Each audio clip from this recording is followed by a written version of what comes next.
Good morning, everybody. So today we hope to do some tedding, but it's early in the morning and of course they still have dew. So I decided to bring up Bill and Baron and grab this load of logs that was already sitting here on my landing. Yesterday I came up here with Earl and I skidded out 2 wagon loads and took 1 wagon load up the hill. And so that's why I decided just to run down and grab this load. On this load, as you can see, we have some different species than we've been dealing with. This stuff is all going to probably end up down at my place. So we have red pine, which I have a lot of, some pretty nice red pine. And then I have 2 really nice cherry logs. There's the second log there. And this is the butt log on the cherry. We have some cherry, a little pocket of cherry down there that the forester marked for me quite a few years ago now. And I still haven't got it out, so I'm just starting to do that even now. It's just a small pocket of pretty decent cherry. Anyways, one of the biggest problems with hauling logs up this hill is putting on too much weight on the wagon before your horses are ready for it. So the last few loads with Baron that I took up out of here were like 600 and some odd feet. He took that with ease, but that was all white pine. This being some hardwood and some red pine, it's considerably heavier, but it's a smaller load. There's only 540 board feet on this load. So we'll see how they take it up the hill, and then we will go home and get some horses hitched onto my cart with the motor on it and do some tedding and show you that.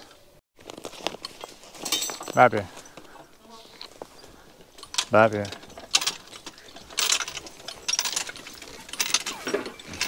Up here. Back. Up here.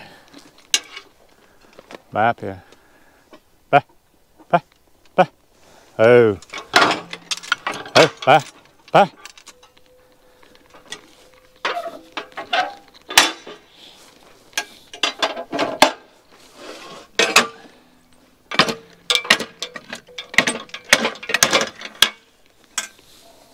Back here. Back. Back, back, back. Oh. Hoop. Hoop. Right, careful step.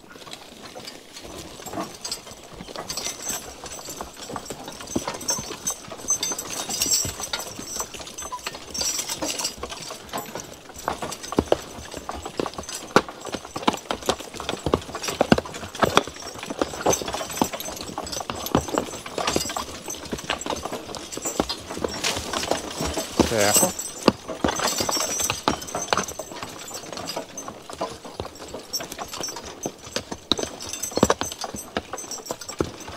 Oh. So we made it to our first resting spot, no problem at all. I don't know if you noticed it, but back there just a little ways, Baron slipped on a hind foot. Yeah. And that is because he has flat shoes on. I am glad he has flat shoes on. I think it's going to be a big help to his feet. He's got, I can't remember if I've shown you putting his hind shoes on, but he's got, all 4 feet have flat shoes. Bill still has his pulling shoes on, his ones that have big corks. I am, even with him, going to go with the flat shoes. As soon as I'm ready to reset them, I'll just put flat shoes on. But you definitely get better traction with those pulling shoes than you do flat shoe.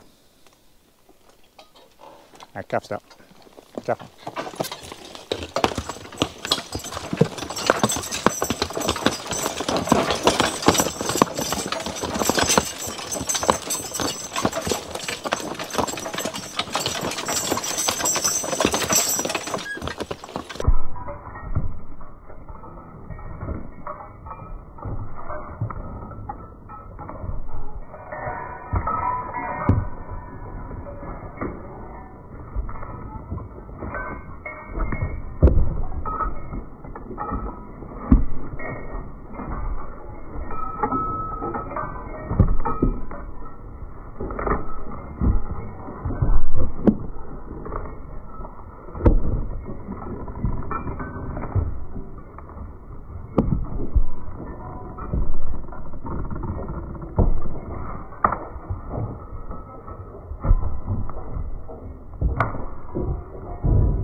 Oh,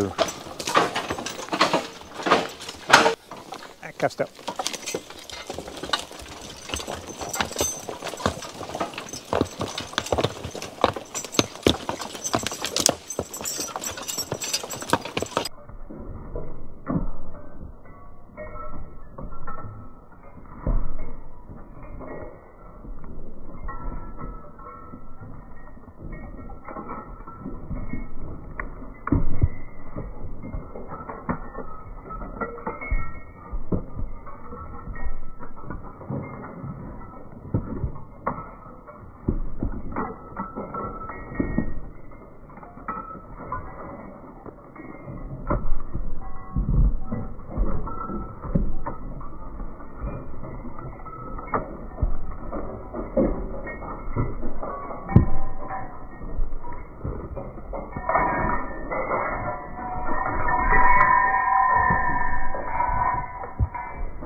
Oh.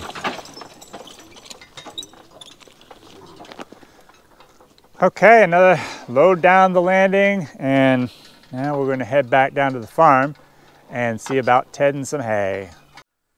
Okay guys, we made it back home, and now we're going to hitch up a couple horses and ted some hay.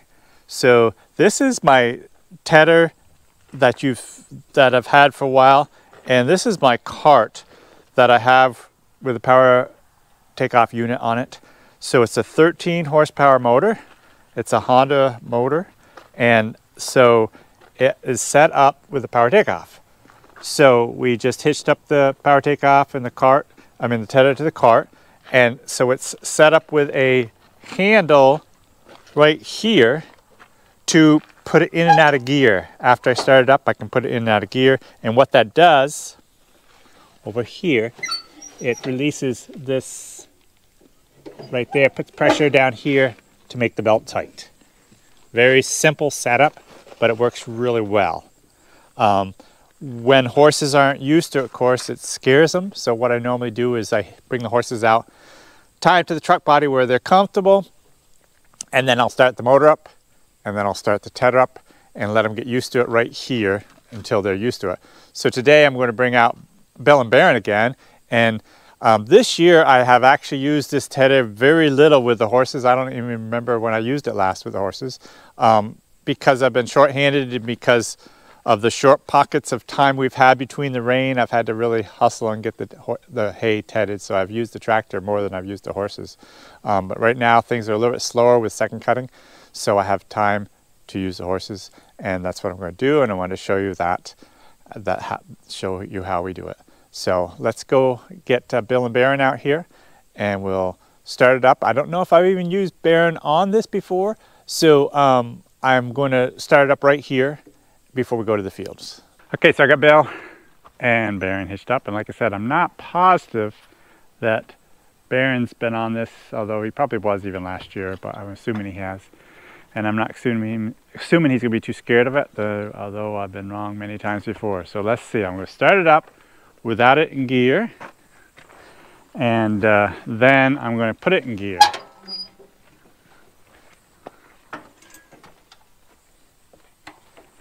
Hi guys. Hi. Watch the horses as much as anything. Hi.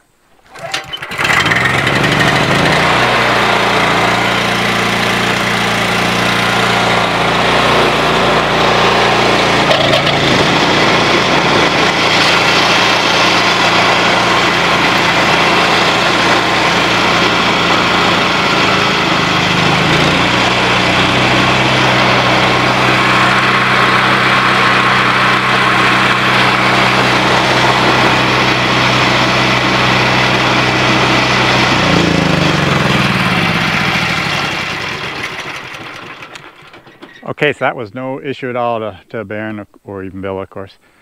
I do tend to not take it out of gear when the motor's running, because a lot of times when I do that, the belts will actually run off the pulleys. So I usually just shut it off, and a lot of times I will start it up after it's warmed up like this. I will start it up when I'm going in the fields with it in gear, and as long as the horses aren't concerned with it, it's just not a big deal. So let's head out and ted some hay.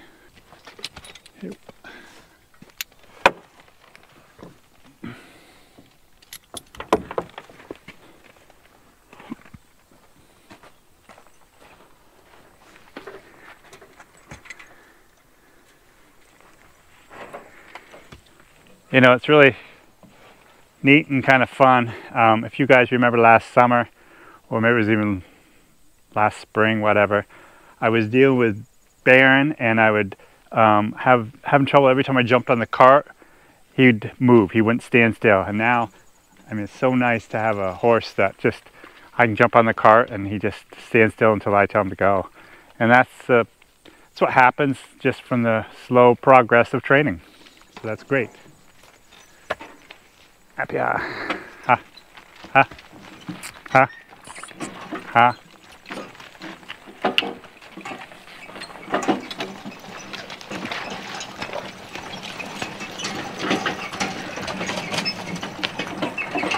Oh, as you can see, we still have mud puddles here.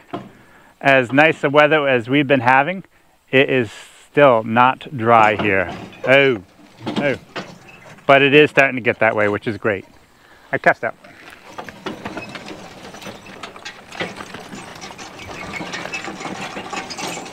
Okay.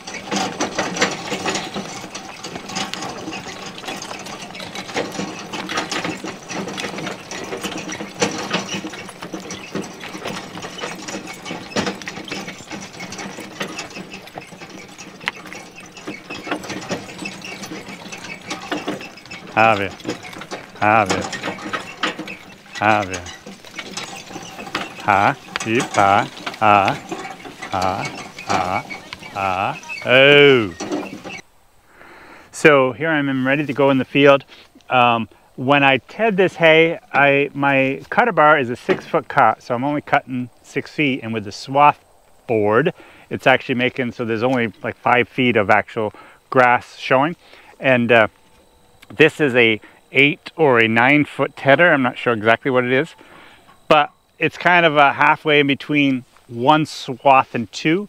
So I generally most importantly, I try to hit the swath path, because that's where the hay has built up. And so I'm very cautious about making sure that it gets picked up and shaken out. Sometimes I will actually just go around every single swath to make sure I have everything the first time, especially. The first time I ted is most important, in my opinion. After that, sometimes I don't even ted a second time. So it's so important to hit everything the first time through. Where it's closer to the edge of the field, I have to be careful, because this tedder will actually throw it into the tall grass or into whatever is at the edge of the field. So I have to be careful not to get too close to the edge of the field at this point. So let's head out, and we'll start it up and see if they stand still while I do, and we'll go from there. I think I will take it out of gear, because it only throws the belt when it's running. So I'll take it out of gear, and I could just stay on while I started it, but today I'm going to stay right here and start it up. Hey guys.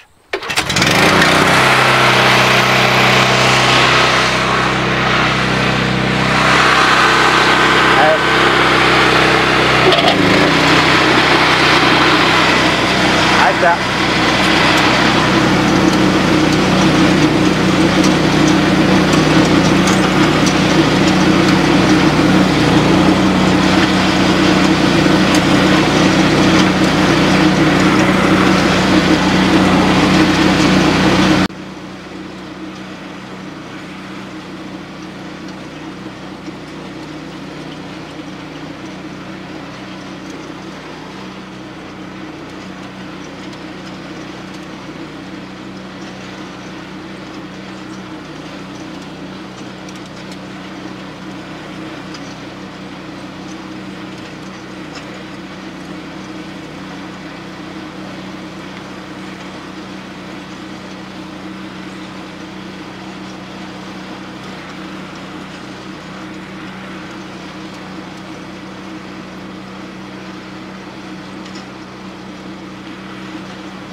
are you serious? You're done already? Doesn't take too long. I can't believe it. Honestly, I can't. So that field's done. They went great. Now I just got one more small field down the road I'm going to go do. And we shall see you next time. And who knows what we'll be up to then. Have a good one.